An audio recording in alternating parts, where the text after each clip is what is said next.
காமராசர் அவர்களை பற்றி திமுக எம்பி திருச்சி சிவா அவர்கள் ஒரு கருத்து சொல்லியிருக்கார். இது பெரும் சர்ச்சையாச்சு, விமர்சனத்துக்குள்ளாச்சு. அது இப்போ விளக்கம்லாம் கொடுத்துட்டாங்க. இப்போ அதெல்லாம் பெருசாக்காதீங்க, இப்போ சாதாரணமாக பேசும்போது சொன்ன மேட்ரு அப்படின்ற மாதிரி சொன்னாலும் பாஜக என்ன பண்ணுறாங்கன்னா, அப்படிலாம் விட முடியாது, எவ்வளோ பெரிய மனுஷன் அவரை பார்த்து நீங்கள் இப்படிலாம் பேசுவீங்க, அதை பார்த்துக்கிட்டு இருப்போமா அப்படின்ற மாதிரி ரியாக்ட் பண்ணியிருக்காங்க.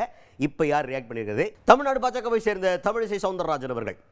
இப்போ காமராஜரை பற்றி அப்படி என்னதான்பா அப்படின்னு கேட்டிங்கன்னா, திருச்சி சிவா அவர்கள் ஒரு இடத்துல ஒரு கருத்து சொல்கிறார். என்ன சொல்கிறாருன்னா, காமராஜர் அவர்களுக்கு ஏசி இல்லாமல் தூங்க முடியாது, கஷ்டமாக இருக்குன்னு சொல்லி கலைஞர் கருணாநிதி அவர்கள் முதல்வராக இருக்கும்போது அவர் தங்கும் இடத்துலலாம் ஏசி ஏற்பாடு பண்ண சொல்லி அவ்வளோ ரொம்ப பக்குவமாக பார்த்துக்கிட்டார். எதிர்கட்சியாக இருந்தாலுமே ரொம்ப மரியாதையாக நடத்தினார் எங்காலு அப்படின்ற மாதிரி பேச போக, அதை ஊருக்குள்ளே இருக்கவங்களாம் என்ன சொல்கிறாங்க, காமராஜர் அவர்களை பற்றி இப்படியா பேசுறது அப்படின்னு சொல்லிவிட்டாங்க.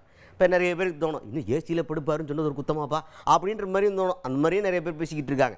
ஸோ இதை தமிழிசை சவுந்தரராஜன் அவர்கள் இதை எடுத்து பேசியிருக்காங்க. என்ன சொல்கிறாங்கன்னா, காமராஜர் அவர்களை பற்றி பேசுகிறதுக்கு வேறு எதுவுமே இல்லையா, எப்போ எதை பேசணும்னு இருக்குல்ல, அதை விட்டு இப்போ போய் ஏசியில் படுப்பாருன்னு சொல்கிறதுலாம் என்ன பேசுது, அவரை பற்றி பேசுறதுக்கு வேறு கருத்தே இல்லாத மாதிரி அப்படின்ற மாதிரி டென்ஷனாக இருக்காங்க. அப்போ நம்ம செய்தியாளர்கள் ஒருத்தரும் கேட்டார், ஏங்க ஏசியில் படுப்பாருன்னு சொன்னது அவ்வளோ பெரிய குத்தமாக தெரியலையே அப்படின்னு சொன்னால், அதுக்கு அவங்க என்ன ரியாக்ட் பண்ணியிருக்காங்கன்னா, இப்போ எந்த டைமில் யாரை பற்றி என்ன பேசுகிறோம்னு இருக்குல்ல, இந்த டைமில் இப்போ ஏசியில் காமராஜர் அவர்கள் ஏசி இல்லாமல் தூங்க மாட்டாருன்ற சொல்கிறது தேவையா, ஏதாவது சொல்லலாமா அப்படின்ற மாதிரி டென்ஷனாக இருக்காங்க. அதாவது ஒரு மாபெரும் தலைவரை இந்த அளவிற்கு கொச்சைப்படுத்த முடியும் என்றால் அப்புறம் நாம் சொல்லணும்னா அவங்கவுங்க தலைவர்கள் எதோடு இருந்தாங்க நம்ம எப்படி சொல்ல முடியும்? ஆக முதலில் இன்னைக்கு ஒரு சிவா சொல்கிறாரு, பேசுகிறத அப்படியே விட்டுணுமா, பேசுறது தப்புன்னு சொல்லலை, பேசுறத விட்டுணுமா. அதே மாதிரி முதலமைச்சர் அவர்களும் ஒரு தலைவரை களங்கப்படுத்திட்டார்னு சொல்லலை, இதில் குளிர்காய பல பேர் காத்திருக்கிறார்கள், அதனால் பேச வேணாமா. அப்போ எல்லாத்துக்கும் உங்கள் ஓட்டுக்கு தான் பயம், நாட்டுக்கு பயம் இல்லை, காமராஜருக்கு பற்றி மதிப்பில் உங்களுக்கு அக்கறை இல்லை.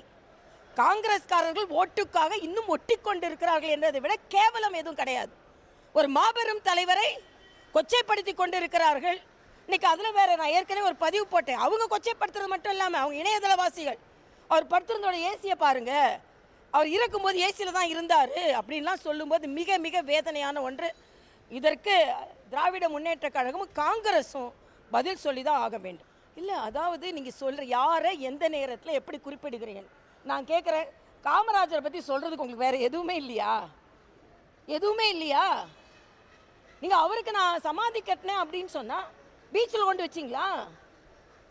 காமராஜர் இறக்கும்போது எனக்கு தெரியுங்க, நான் ஸ்கூல் படிச்சுட்டு இருக்கேன், ஒரு முதலமைச்சராக இருந்தால் அது கூட செய்யலைன்னா எப்படி? ஒரு முன்னாள் முதலமைச்சருக்கு இறுதி மரியாதை செய்ததோட பெருமையாக பேசுவீங்களா நீங்கள்? காமராஜர் பற்றி ஏசி பற்றி சொல்கிறது தான் இருக்குதா? அதுக்கடுத்ததான் உங்கள் கூட்டணி உள்ள இன்னும் ஒரு கிளாரிட்டியே வராமல் இருக்கிற மாதிரி ஊருக்குள்ளூர் பேச்சிருக்குதே அப்படின்னு கேட்டது தான் லெட்.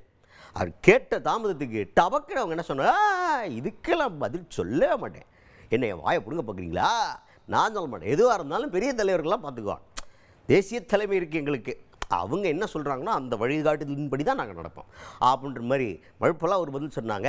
இதனால் கணேசன் என்ன சொல்லியிருக்காங்கன்னா, எடப்பாடி பழனிசாமி அவர்கள் ரொம்ப தெளிவாக இருக்காரு அப்படின்னு அவர் சொன்ன கருத்தையும் இந்த இடத்துல மென்ஷன் பண்ணி பேசியிருக்காங்க தமிழிசை சவுந்தரராஜன் அவர்கள்.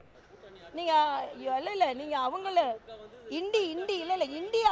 இண்டி அலையன்ஸில் செல்வ பெருந்தகை சொன்னார்ல, அண்ணன் திருச்சி வேலுசாமி சொன்னார்ல, எங்களுக்கு கூட்டணியில் வேணும்னு பண்ணிக்கு திருமாவளவன் கேட்டுக்கொண்டு இருக்காரு, அதுக்கு பதில் சொல்லுங்கள். நான் எங்களுக்கு அதை பற்றி பெரிய தலைவர்கள் பார்த்து கொள்வார்கள், டெல்லியில் உள்ள தலைவர்களும் பார்த்து கொள்வார்கள், நான் அதை பற்றி பதில் சொல்லவே மாட்டேன்.